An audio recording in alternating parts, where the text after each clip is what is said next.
Hello, everyone. Thank you so much for tuning in tonight to the Astoria Bookshop, our virtual event to help celebrate the publication of Ariel Kaplan's debut fantasy novel, The Pomegranate Gate.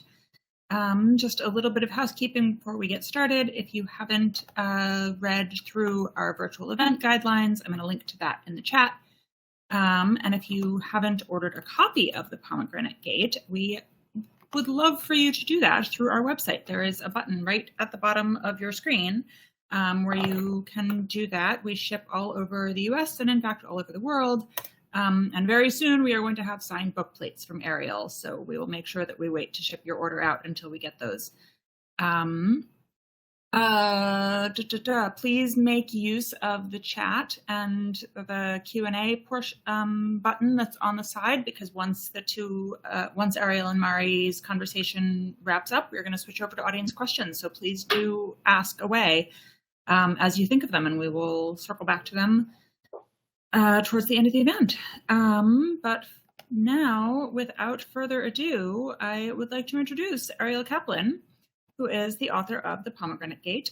She grew up outside Washington, D.C., and spent most of her childhood reading fairy tales and mythology before settling on a deep love for Jewish folklore.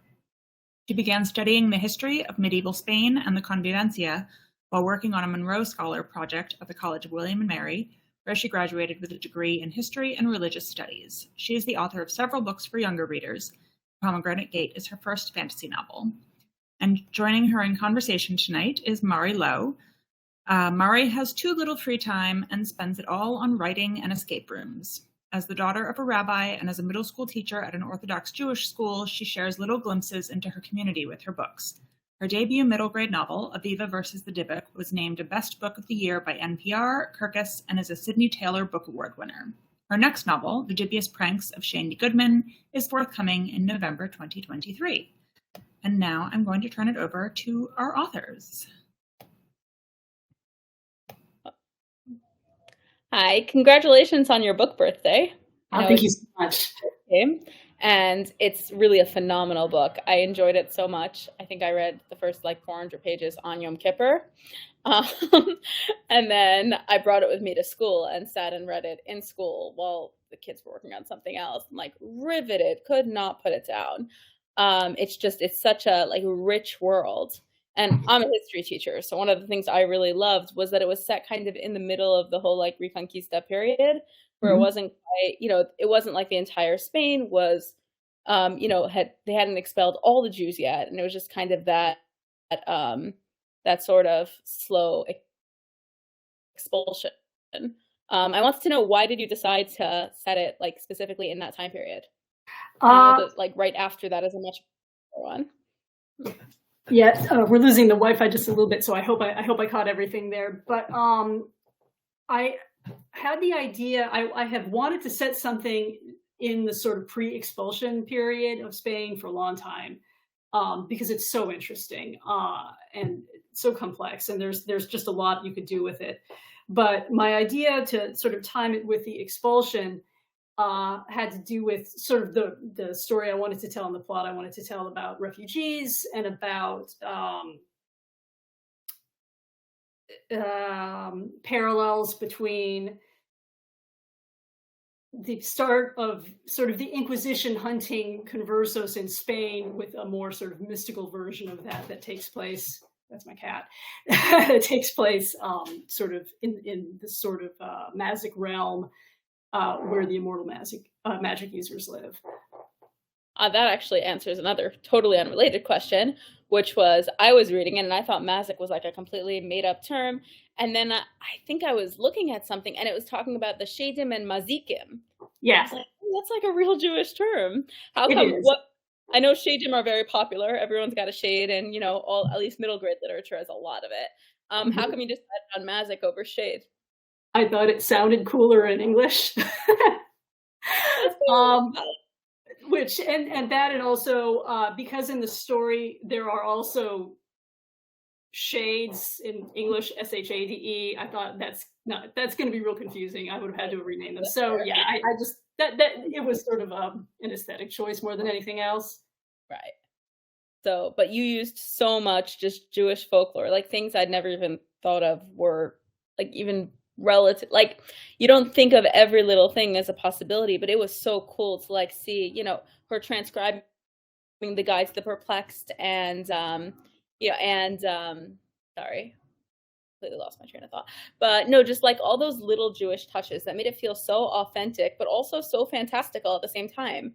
I guess even like little things like I saw in a review recently, they said something about how you said it in a totally imaginary place, which I thought was a very strange thing because it's Spain and it's clearly Spain and you call it Sfarad.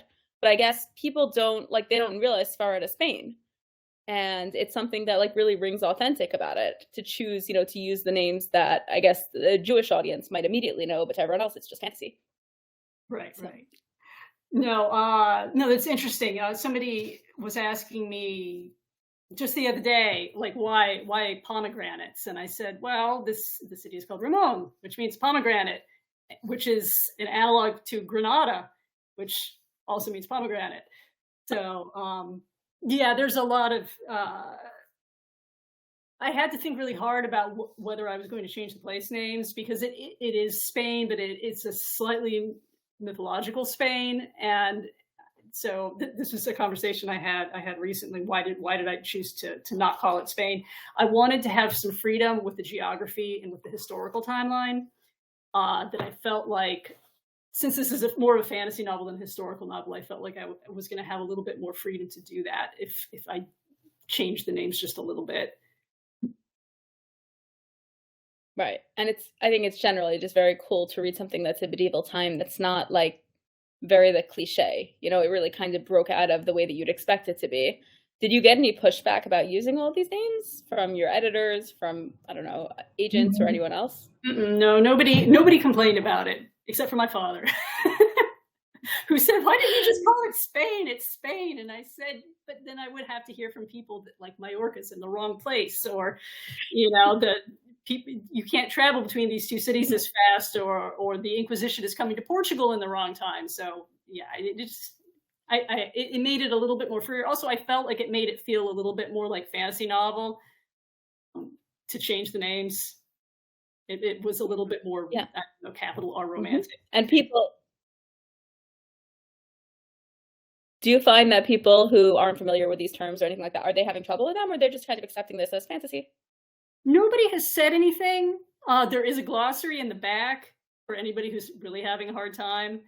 I think there may be a few things that are going over people's heads in terms of like what these names actually mean, but I think for the most part, it hasn't been an issue. So I thought it was really cool. In general, just like the use of folklore and all the like little bits of Jewishness in it makes it really, really cool. And I love that the characters they're all Jewish characters. Even the magics are like a little bit, you know, there's definitely, they're like enmeshed in Judaism, and there's that whole concept. Oh, I don't want to spoil things, but there's like another concept near the end of like a whole new place that I thought was fascinating. I'm like trying to think of what I can say that's not like a huge spoiler, because there's a character, I think I mentioned this to you in the email, but there's this character that I was obsessed with by the end, and you did such cool things with her. Can I talk about her? I don't know. Yeah, please go ahead. Yeah. So Toba Peres. I think she comes in early enough that it's not too spoilery. Right, that's true. That's fair. Yeah, I'm trying. Like, I don't know. I have no idea at what point she came in. I just know that once she was there, I loved her so much. And it was like, she felt like a completely different character. How do you balance the kind of like, here is this doppelganger who's also just going to become a character of her own?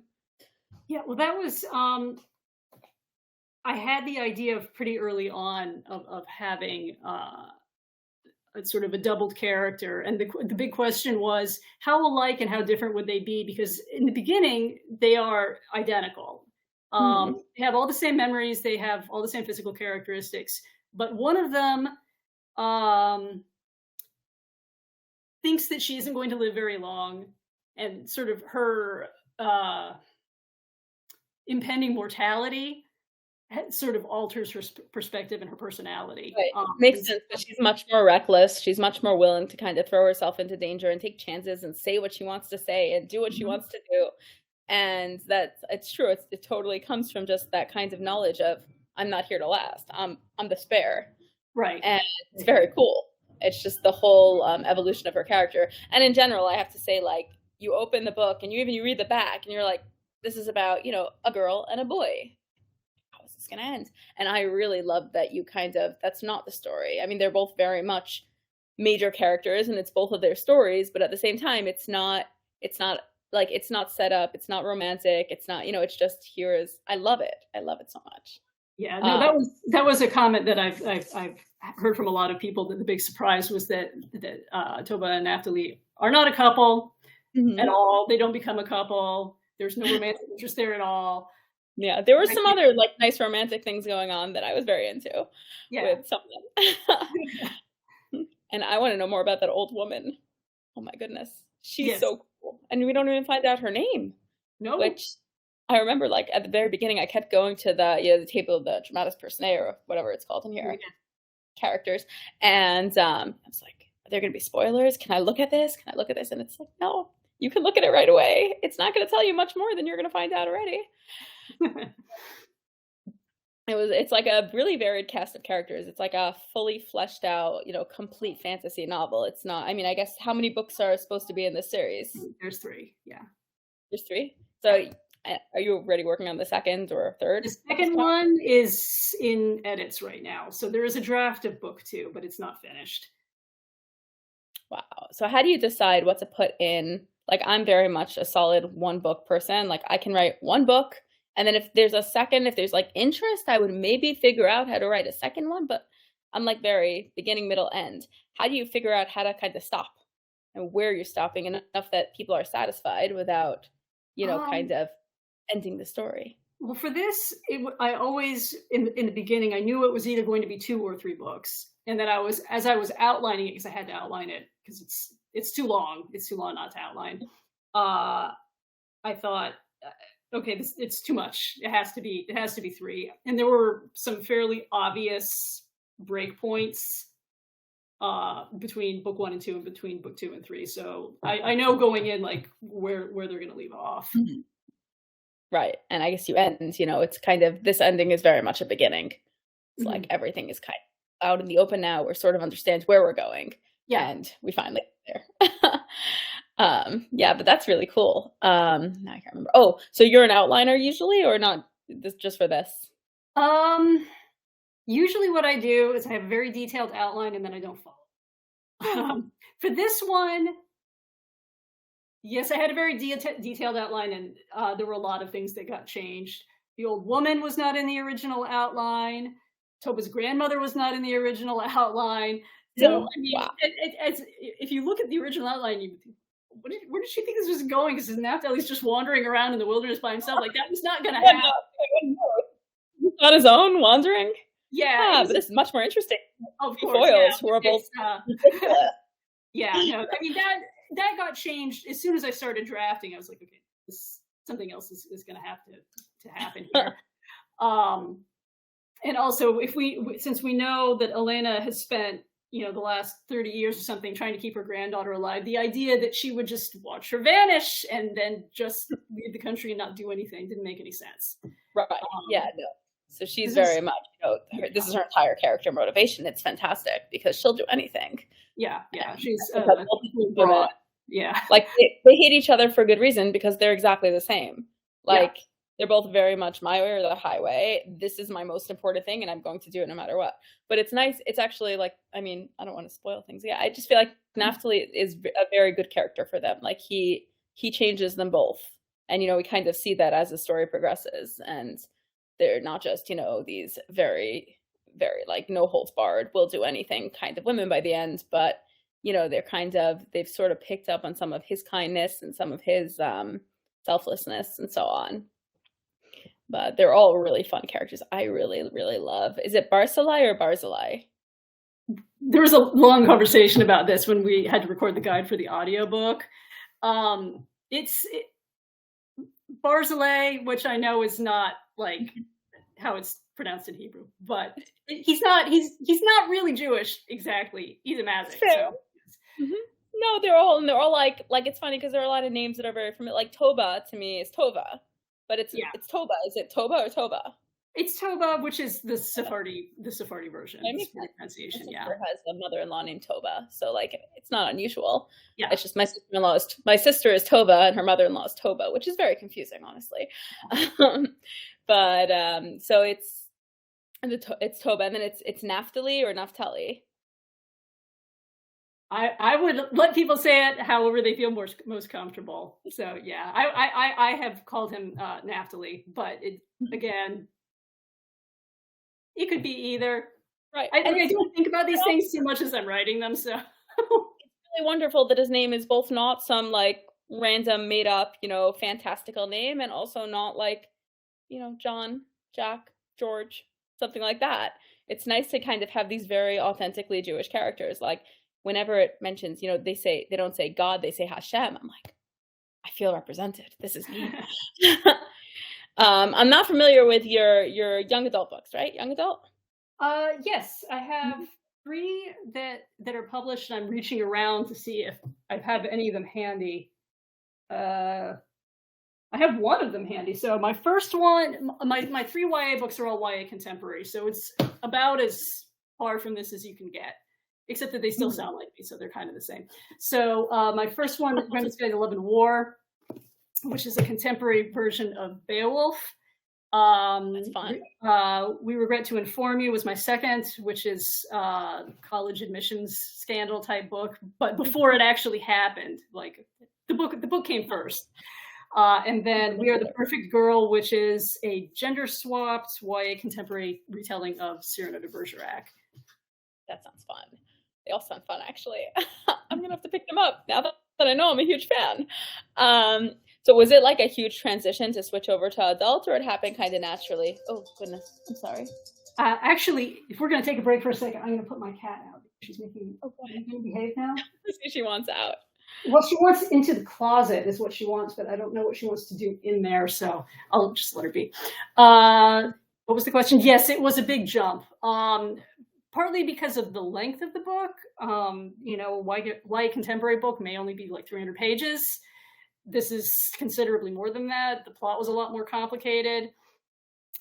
It was really, really fun, though, to be able to write from a little bit more diverse point of view in terms of like the ages of the characters. It was really, really great to be able to write old women.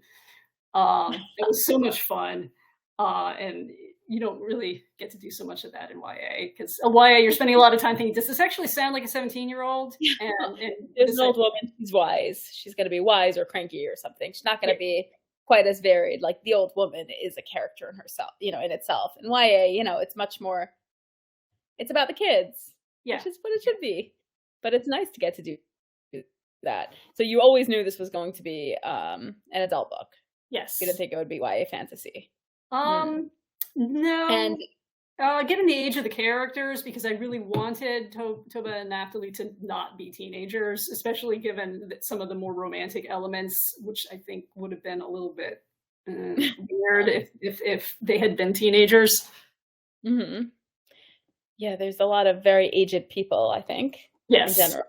Yes. So that could be interesting. I mean, there are books that will do that. For sure, there are YA books like that. Yeah. But I think it's good to keep YA where it is and adult where it is also. Yeah. It's let kids be kids. Although I think that, I found when I was reading it, I'm like, my son is 12. And I kept thinking like, he could read this. There's nothing objectionable in it really. I don't know if he would be able to like have... But yeah, people like in my 14-year-old, and I don't see why not. I mean, it gets a little dark in places, but most of the really dark stuff sort of happens off the page. So it doesn't get super graphic or anything that would make it difficult for a kid. Mm-hmm. For sure, right. So did you find that the whole process is different here? You had to, you didn't publish with, I don't know how to pronounce, Erewhon?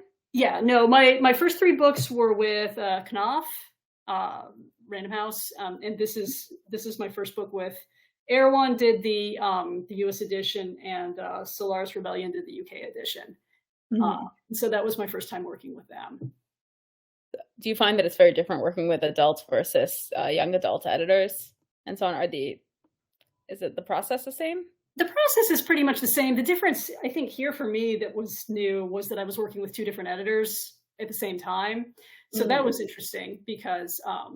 So you were editing for both of them at the same time, or you did one and then the other at the same time? How does that work? Two different books? No, the ultimate manuscript is the same. I have a feeling that the UK version probably has anglicized some of the spelling, although I haven't checked. So there were a lot of like sort of three-way emails, three-way Zooms. I would get for the first book. I think I'm trying to remember exactly how this worked. They combined their notes, and so I just had one big letter. For my second book, I had two different letters, and then I sort of shuffled them together. Yeah, that was a different process than because like they usually agree. Like 99% of the time they agree, but sometimes they don't, and then I feel like I get to pick. Right. Oh, that makes sense. That's fair. And then they accept, I guess, whichever one you pick. And well, no one complains, so yeah. I mean, if somebody felt really strongly about it, I would maybe go back and look at something again. But yeah. Did the books start even longer? Because I feel like usually in editing, books get shorter, but this one is still. My books always get longer. They always get longer. I'm not like they'll be like, "Can you cut this?" and I'll cut it, but then it's replaced with something that's twice as long. So yeah, it needs it. Yeah, no, this definitely. I'm not sure how many words got added in revisions, but it definitely. Is the second book also like a similar length? Or it's not quite as long as the first one, but it's probably within 100 pages of it. Yeah. Wow. What would you say was your favorite part of writing the first one, the one that we've seen? Like, what's the best part to write? I really, really liked. I always love writing dialogue. So writing dialogue is always going to be my favorite part of anything, and in this one, writing this very fun, witty character who was Barzilay. Any scene with him in it was very much fun. He stands out. Like you can tell when you're reading it, you really enjoy him because you must have really enjoyed writing him. And he's just like a really entertaining character who also just feels like he has a lot of depth to him that you slowly kind of figure out bit by bit. Yeah, that was definitely one of the things I enjoyed the most. I also really enjoyed writing the dream sequences. So I don't think this is spoiler at all, but one of the defining characteristics of the Mazics is they have a shared dream space. So when they dream, it's all in common. So it's not only in your own head. And so writing those dreams that they were all sharing together was really interesting, and that was a lot of fun to write those. Yeah, it sounds fun. In general, there were so many ideas in it that I really haven't seen before. Some of them, like the dream space, I don't often see that unless that's the entire premise of the story. It's not usually just like if it's a story about dreams being shared, fine. But this was kind of like an extra touch. And I thought it was just so well done. It's so original. The no speaking, each other's names in it and so on, and the not interacting. And like you think about Naftaly spending his entire life just kind of wandering this dream space, never knowing what it is, never understanding the depth of it. Mm-hmm. And and then like one day it's like, by the way, I mean, he's in his 20s, 30s? He's supposed to be in his late 20s, yeah. So it's like suddenly very abruptly, yeah, by the way, that place is real. Yes. Those are all real people, yeah. Mm-hmm. Right. It was just a really cool concept. How did you decide like what to include of all the different concepts? Because some of them seem like distinctly Jewish, some of them seem like completely your own thing. Did you know you were going to have all these things to begin with? Well, in terms of the stuff that actually pulls from Jewish folklore, I spent a really, really long, I had read many of these stories before, but I knew kind of where I was going, and I sat down. I have like the complete works of Howard Schwartz, who was the Jewish folklorist, and it's, big stack of books. And so I went through and reread most of what he had written, and then to try to figure out like, okay, is there anything more that I think would make sense here? Because I knew initially I wanted to include, demons. I wanted to include the city of Luz. I wanted to include disease. And I was trying to figure out, okay, well, like, what else? What else can I pull from? So, yeah, there was a lot of rereading sort of my old favorites to try to sort of see what other things sounded cool. I kind of was also at the point where this was the the book I wrote during the pandemic, most of it. I started it before the pandemic, but most of it was written during the pandemic. And so the headspace I was in was pretty much, if something occurred to me and I thought it was cool, I tried to find a way to fit it in. And I thought, fit it in. Yeah. Like, you know what we need Jewish pirates. So yes, yeah. It's true. We do. So you wrote it during the pandemic. What's your, like, do you write every day? Are you a full-time writer? Mostly, yes. Wow. I'm mostly a full-time writer. Mm-hmm. So you really all day, every day to write? Well, ish. And, you know, you're not like facing the impending doom of the entire human race and all that, I guess. Pandemic writing. That feels very large scale in the book also. It's like you start so small scale and then it opens up and you're like, no, like impending doom everywhere. But I thought it was really cool. You kind of contrasted the magic world with the real world, and a lot of what was going on and the different kind of power dynamics, whatever, all kind of overlap and bleed into each other, which I think is actually the premise of it, right? Like that's the magic world is affected by the outside world, or is it vice versa? Yes, it is. It's sort of the idea of like the Ene Welt. It's like it's the sort of this dark mirror of the human world, which causes them all kinds of problems, because when something gets messed up in the human world, it's going to be reproduced there in some way, and they have no real ability to control it, which is, without being too spoilery, becoming a problem. As people are having conversations about what they should do about this, what the magics should do about this. Yeah, but it was interesting to structure it that way. It did make sometimes the writing of it a little bit complicated when I would realize that like the events were not lining up in the timeline the way that they needed to, so things had to get moved. But that's why it's fantasy, though, because at least you had some more flexibility with that. And then you just, strictly followed history. And thank you very much for naming a character Tamar, because that was very important to me as a Tamar. So whenever I see a Tamar in a book, I'm like, yes, I will read this and I will love this. But no, I just thought of her because I was thinking of Luz. But no, it was just really cool. And you wanted to tell like a refugee story, you said. Do you feel like that was like a little bit impacted by the world around us today, or just more of your study of history? Probably some of both. Yeah.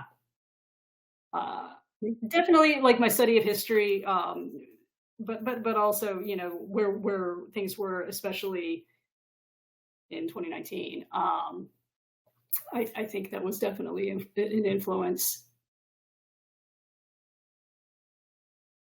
Yeah, I think and it's a good job, because you really, like, you see them, they're, leaving their city, they're kind of wandering out. And if someone's separated, like I felt that same, early on when someone gets separated, I felt that same, like, how are they ever getting out of here? And then they go to that city. And I thought this was really cool when they go to another city, or like town really, and they discover like the Inquisition's already there. I thought I mean, you said you wanted to write this time period, but I thought in general, this time period is one that really doesn't get addressed often. This kind of like the sort of like slow crawl of the expulsion and Inquisition across Spain was such a cool thing to see within the book. I don't know. So, but you study this, right? I remember from the bio.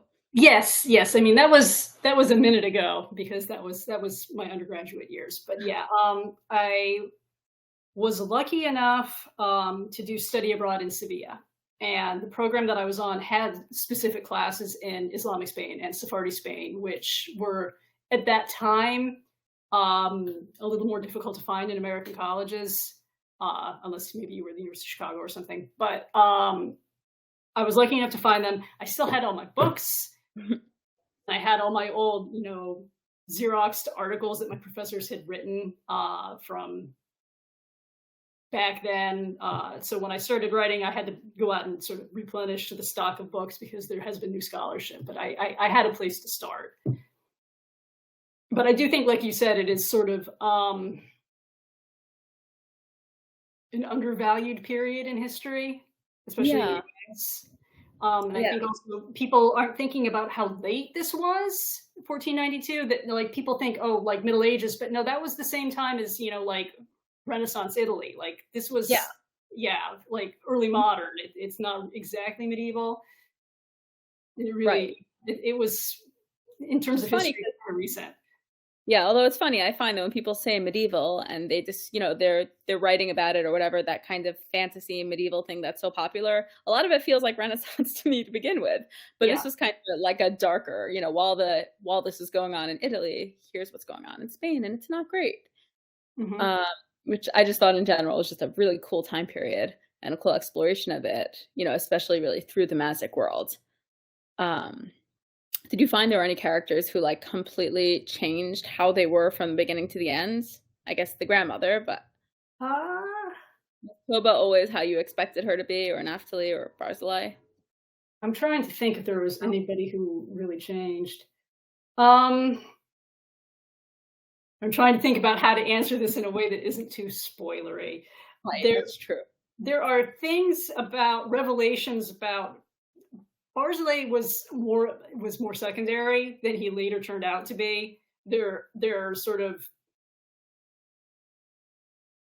elements of his past that were not in the original outline. So he got That a lot makes more sense, complicated. actually, because like early on, you don't get that impression of him, and then as like he develops and becomes a more complex character, it's all there. The clues are there now, but you don't see it from the beginning. So I guess we're kind of following your writing process almost as we're reading it. That's really cool. Wow.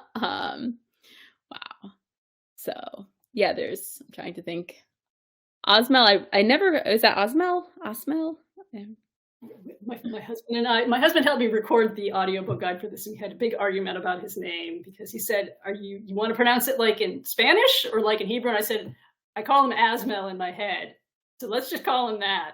Well, that's not consistent with the other names. And I said, just do it. So there we go. You can do whatever you want. Isn't that great? As long as you follow the rules of your own world.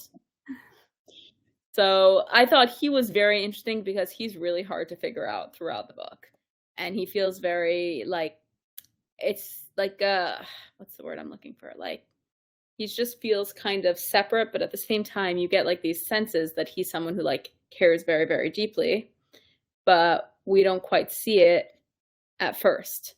But I found him also just like a very engaging character. In general, all the characters where it was the kind of book where you wanted to know about everyone, you cared about everyone. I thought it was really cool. Anyway.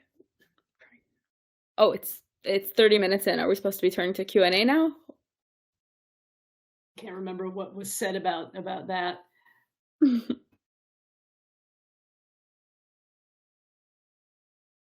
That was not what I meant to do. I put myself back on stage. I am really enjoying listening to the two of you talk. Ariel, I also studied abroad in Sevilla, and I don't remember if I took any classes about the Islamic history in Spain, but I definitely remember like the architecture is so memorable that like you cannot walk around southern Spain without realizing that it has this huge history of Jewish and Muslim and Catholic influence. Many of the synagogues are still there, and they're churches now, and not necessarily they're not necessarily marked. Like you would have to have a book telling you, oh yeah, by the way, Santa whatever it was a synagogue, for hundreds of years, but now it's a church, and you would walk by it, and the buildings are still there. They're not gone. Yeah, there's a Seventh-day Adventist church on the Lower East Side that used to be a synagogue. I've gone on a walking tour that pointed that out, that it now has this like big old cross on the side of it. And like 100 years ago, that's not what it was at all.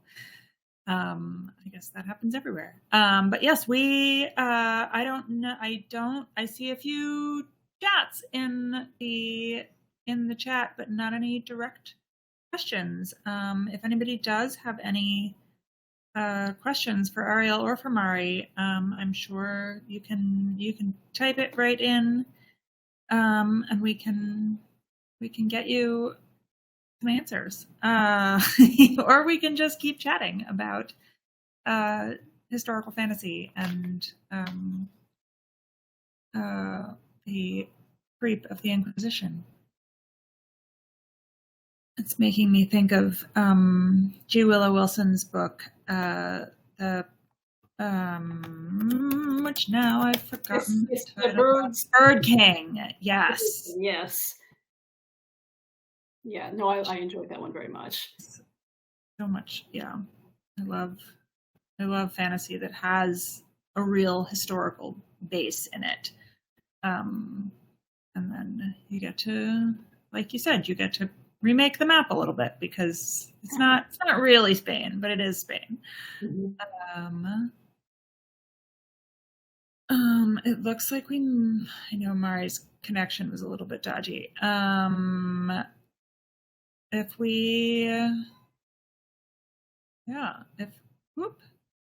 Oh, hold on, just, I think Mari had to log off and back on again. And we should have her back. Okay.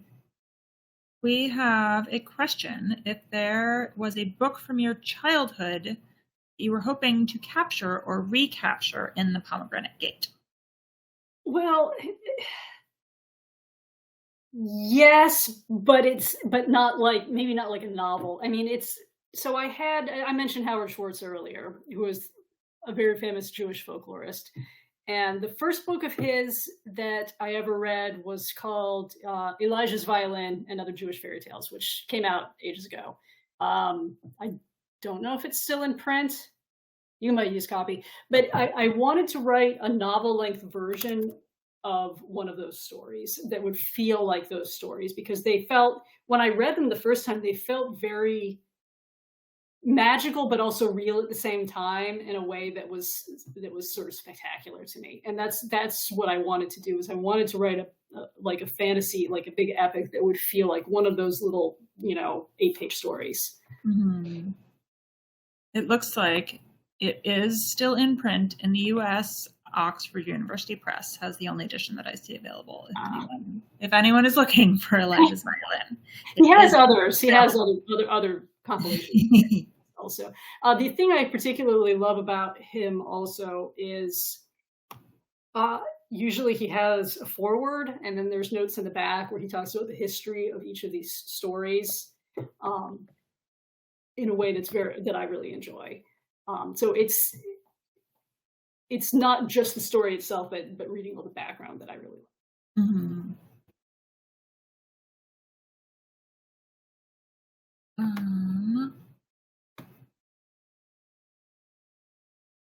I don't see any other questions. I know we've got some writers and aspiring writers in the audience tonight. If you are inclined to ask any questions, now is your chance. But if there are not any other questions, then I will just remind you that if you have not had a chance to pick up a copy of the Pomegranate Gate yet, by ordering it through us, that is what allows us to keep hosting events like this, which we love doing. So click the button at the bottom of your screen, and as soon as we get the signed book plates, we will get it in the mail to you. Or if you are local to Queens, you are always welcome to come by and pick it up in person at our relatively new location on 30th Street. So beyond that, thank you to Ariel, thank you to Mari, thank you to Marty in the audience who organized this, made this happen tonight. This has been a really wonderful conversation. Thank you all for spending your evening with us. Oh, thank you so much for having me. It was fun. And if anybody tuned in late, or if you know anyone who would be interested in this recording will be posted to our YouTube channel later this week. So keep an eye out for that. Thank you so much. Okay. Thank you so much. Good night, everybody. Good night. Thank you. Have a good night.